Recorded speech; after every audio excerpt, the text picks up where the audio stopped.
बात करते हैं खासतौर पे रेलवे स्टॉक की। वैसे तो आरवीएनएल और बाकी रेलवे स्टॉक की हम लगातार चर्चा करते हैं, लेकिन दो स्टॉक का बहुत स्पेसिफिकली जिस पे जतिन जी मैं राय जानना चाहूंगा। इनके अलावा किसी स्टॉक पे मैं राय नहीं चाहता। बहुत स्पेसिफिकली मैं कह रहा हूं IRFC। एक लंबे अरसे बाद यहां पर हम आज अभी थोड़ी देर पहले तक तो 7% से ऊपर था, फिलहाल हम 6.5% की तेजी देख रहे हैं। दूसरा इरकॉन इंटरनेशनल, यहां पर भी जबरदस्त तेजी का मोमेंटम बना हुआ है। तो बस इन्हीं दो स्टॉक्स पर रणनीति बताइए, IRFC और इरकॉन इंटरनेशनल। देखिए आईआरएफसी की फर्स्ट मैं बात करूंगा। 3 दिनों का एक कंसोलिडेशन था। वो कंसोलिडेशन आज के ट्रेडिंग सेशन में ब्रेकआउट दिया है। जो रेंज ऑफ कंसोलिडेशन था वो 215 से लेके 195 तक था, और हमें लगता है कि ऊपर में ये जो 20 रुपए का कंसोलिडेशन वो इजीली अराउंड 232 तक अपसाइड पोटेंशियल है इस स्टॉक में। कंसीडरिंग आज के ट्रेडिंग सेशन में एक अच्छा खासा ब्रेकआउट आया है, तो आने वाले दिनों में पॉजिटिव मोमेंटम कंटिन्यू रह सकता है। और सेकंड जो स्टॉक था वो इरकॉन था। तो इरकॉन में भी एक सिमिलर स्ट्रक्चर है। एक शार्प रनअप के बाद 3 दिनों का कंसोलिडेशन, और 3 दिनों का कंसोलिडेशन आज ऊपर के साइड में ब्रेकआउट आया है, वॉल्यूम के साथ आज ब्रेकआउट आया है। तो आई थिंक मोमेंटम जारी रहेगा। इसमें जो रेंज ऑफ कंसोलिडेशन था वो अराउंड 20 रुपीज था। तो हमें लगता है कि 338 से लेके 20 रुपीज ऐड करेंगे तो इजीली 360 362 के लेवल्स हमें ये स्टॉक में देखने मिल सकते हैं। तो दोनों ही स्टॉक्स में एक कंसोलिडेशन के बाद ब्रेकआउट है। हमें लगता है कि मोमेंटम कंटिन्यू रह सकता है।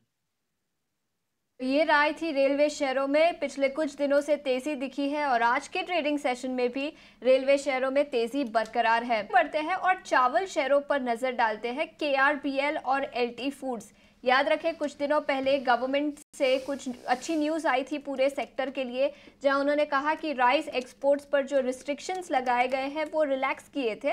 और आज की ट्रेडिंग सेशन में LT फूड्स को लेकर भी कुछ अच्छी खबर आई है, जिसके चलते 4% की तेजी इस स्टॉक पर दिखी है।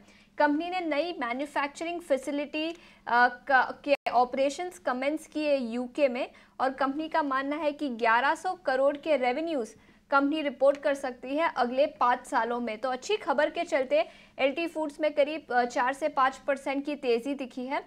इस पर एक टेक्निकल राय भी ले लेते हैं। कपिल, आपसे पूछना चाहूंगी, दोनों ही चावल शेयरों पर क्या राय रहेगी? एक है LT फूड्स, दूसरा है KRBL। एलटी फूड्स और केआरबीएल दोनों का मैं कंपैरिजन चार्ट या फिर रेशियो चार्ट एनालिसिस करता हूं तो एलटी फूड्स की तो नो डाउट स्ट्रेंथ काफी अच्छी ही देखने मिल रही है। स्टॉक ने काफी अच्छा अपरन दिया हुआ है। आज के ट्रेडिंग सेशन में भी 3.5% जितना ऊपर ट्रेड कर रहा है, लेकिन जो उसके ओपनिंग लेवल थे वहां से उसने अपना अपर लेवल को गवा के स्टॉक प्राइस अभी नियर टू डे लो के लेवल के यहाँ पे चल रहा है। तो ओवरऑल एक दिन के प्राइसिंग मोमेंटम की वजह से कभी चार्ट का स्ट्रक्चर डैमेज नहीं होता है। बट हाँ, क्या आज के जो सॉलिंग प्रेशर मुझे देखने मिल रही है तो थोड़ा सा स्टॉक के साथ बार्गेन कर सकते हैं कि 290 पे चल रहा है और इसका नेक्स्ट वे सपोर्ट लेवल जो आता है वो 275 के लेवल के यहाँ पे है। तो वहां पे अगर ये स्टॉक हम देखते हैं तो एक अच्छा बाय बन जाएगा और रिस्क और रेशियो भी एक अच्छे सा यहाँ पे फिट होते हुए देखने मिलेगा। तो 275 के यहाँ पे मुझे लग रहा है कि इसकी बाइंग अपॉर्चुनिटी मिलनी चाहिए। और जो दूसरा स्टॉक था केआरबीएल, तो केआरबीएल का भी स्ट्रक्चर में देखता हूँ तो ऑलमोस्ट 20 साल की ट्रेंड लाइन के सपोर्ट के लेवल के अराउंड आ गया है स्टॉक। तो ये काफी स्ट्रक्चरल मूव तो हमें ऊपर की ओर देखने मिल रहा है। स्टॉक प्राइस भी यहाँ पे बेस बना रहा है, लेकिन इस स्टॉक प्राइस में दिक्कत ये है कि आपका 335 का जो लेवल है वो काफी टाइम से इसमें रेजिस्टेंस की तरह काम करते हुए है। तो यहाँ पे मैं 2 लेवल देना चाहूंगा, आइदर 335 के लेवल के ऊपर जाए तभी बाय करना बनता है, या फिर करंट लेवल से ये स्टॉक नीचे में फिसलता है तो नीचे में जो इसके पोटेंशियल सपोर्ट लेवल आते हैं वो 307 के लेवल के यहाँ पे आते हैं। तो या तो 307 के लेवल के यहाँ पे बाय करो, या तो फिर 336 के लेवल के ऊपर जब भी जाए तभी ये स्टॉक बाय करना बनता है। बिल्कुल, तो KRBL पर ये राय, अगर नीचे जाता है तो 307 के लेवल्स के आसपास आप खरीदारी कर सकते हैं, वरना आप 335 के आसपास के लेवल्स पर खरीदारी करें। ये राय थी राइस शेयर पर, लेकिन